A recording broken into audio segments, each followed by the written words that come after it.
Good morning all students. आप सभी के लिए एक गुड न्यूज़ है। हमारा कॉलेज नेशनल इंस्टीट्यूट में नंबर 2 पर पहुंच गया है, जिसके लिए हमारे कॉलेज में कुछ स्पेशल गेस्ट आने वाले हैं। उनके वेलकम प्रोग्राम रखा गया है।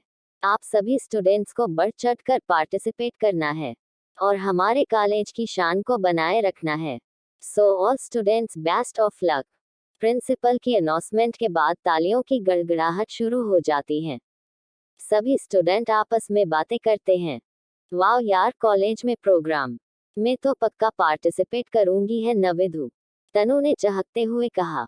तनु मैडम, शायद आप भूल गई हो तो मैं बता दूं कि इससे पहले हमारा सेमिनार है, जिसकी प्रेपरेशन करना पहला काम है।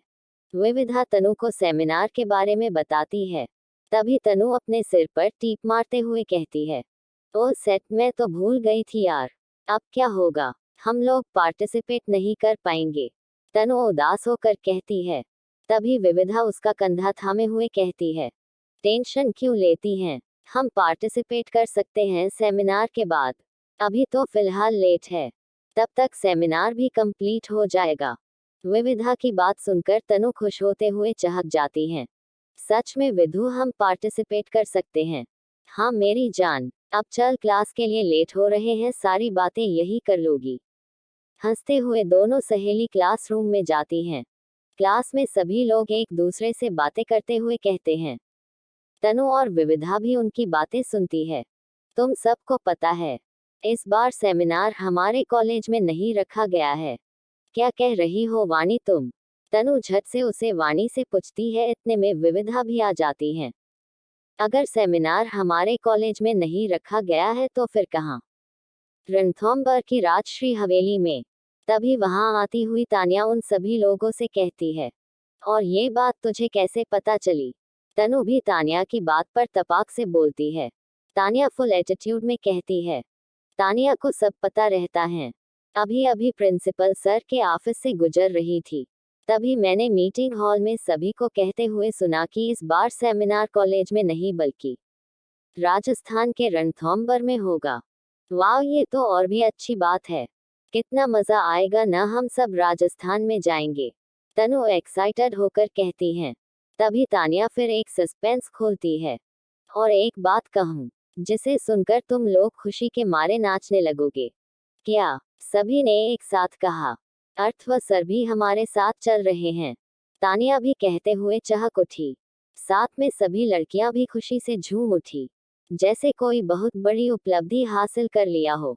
लेकिन इन सब के बीच विविधा का अलग ही रवैया हो गया था। रणथंभौर के नाम सुनते ही विविधा फिर से अपने ख्यालों में खो गई थी।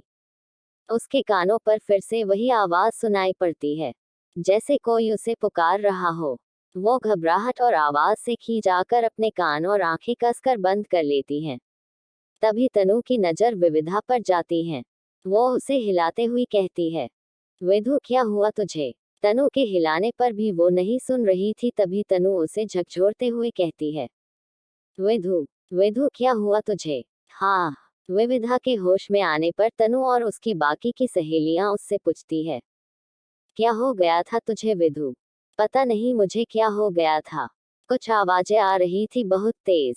विविधा असमंजस में आकर कहती है, आवाजें? यहाँ तो कोई आवाज नहीं आ रही थी, वो तो हम सभी चिल्ला पड़े, शायद यही आवाज तुझे इरिटेट कर गई, तानिया ने विविधा को समझाते हुए कहा। लेकिन विविधा को अच्छे से पता थी कि ये कुछ और ही आवाज थी, जैसे उसके सपनों में आती थी। विविधा इस समय कुछ नहीं कहती हैं। तभी तनु ने कहा, तेरी तबीयत ठीक नहीं लग रही, मैं प्रिंसिपल सर से कहकर तेरे लिए डॉक्टर को बुलाऊं? नहीं तनु, मैं ठीक हूँ, जस्ट चिल, विविधा एक हल्की मुस्कान से कहती है। यहाँ अथर्व की भी मनोदशा विविधा के जैसे ही थी। अथर्व ऑफिस में बैठे हुए रणथंभौर के बारे में सोच रहा था। तभी प्रिंसिपल सर के कहने पर वो अपनी तंद्रा से बाहर आता है। प्रोफेसर अथर्व, क्या सोच रहे हैं आप? जी सर, वो कुछ नहीं, अथर्व हकबकाया सा कहता है। तो आप चल रहे हैं न सेमिनार में? प्रिंसिपल सर ने अथर्व से कहा। अथर्व खड़े होकर कहता है, okay sir, I am ready. Atharva पूरे आत्मविश्वास के साथ कहता है। ओके, आप सभी आज ही अपने अपने सेक्शन में ये अनाउंस कर दे कि सेमिनार के लिए हम कल ही रणथंभौर निकल रहे हैं। मेरी बात रणथोरब के हवेली की मैनेज से बात हो चुकी। अथर्व की मन की भावनाओं को वो खुद नहीं समझ पा रहा था। आखिर रणथंभौर का नाम सुनते ही उसे अजीब सी बेचैनी महसूस होने लगती है, जैसे वो न चाहते हुए भी उसे कोई पुकार रहा हो। सभी सेक्शन में ये अनाउंस हो चुका था कि सेमिनार के लिए रणथंभौर कल ही कॉलेज से जाया जाएगा। सभी लोग बहुत एक्साइटेड होते हैं इस ट्रिप के लिए। विविधा घर जाकर अपनी माँ पापा को सेमिनार की बात बताती है। बेटा, लेकिन इतनी दूर हमने कभी तुम्हें नहीं भेजा, वो भी अकेले। विविधा की माँ अपनी चिंता विविधा और उसके पापा से कह रही थी।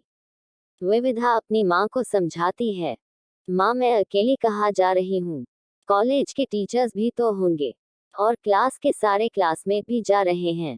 अब सेमिनार है, मना तो मैं कर नहीं सकती, लेकिन बेटा ध्यान से जाना और समय पर फोन करती रहना। कोई भी तकलीफ हो बेटा तो तुरंत ही हमें फोन करना, तेरे पापा तुझे लेकर आएंगे।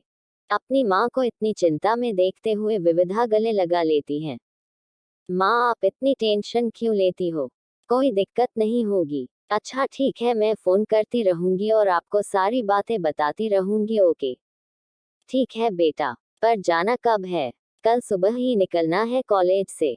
इतनी जल्दी? बेटा तूने तो पैकिंग भी नहीं करी है। एक काम कर, तू जा पैकिंग कर, मैं तेरे लिए खाने का सामान पैक कर देती हूँ। माँ, वहाँ सब कुछ अरेंजमेंट की हुई है, आप ये खाने का सामान मत दिया करो। विविधा मुंह टेढ़ी करते हुए बच्चों जैसी कहती है, पता नहीं कैसा खाना देगे, तू यहीं से अपना खाना लेकर जा, रास्ते में खा लेना, इतना दूर का सफर है। ठीक है, अब मैं चलती हूँ अपना पैकिंग करने, कहते हुए विविधा अपने कमरे में चली जाती है। यहाँ अथर्व भी अपने माँ को राजस्थान की ट्रिप के बारे में बताता हुआ अपनी पैकिंग करने लगता है। क्या होगा जब दोनों की मंजिल एक होगी और रास्ते भी एक? क्या जान पाएंगे अथर्व और विविधा रणथंभौर की हवेली का राज? जानने के लिए कहानी के साथ बने रहिए और लाइक कमेंट सब्सक्राइब करना बिल्कुल न भूले।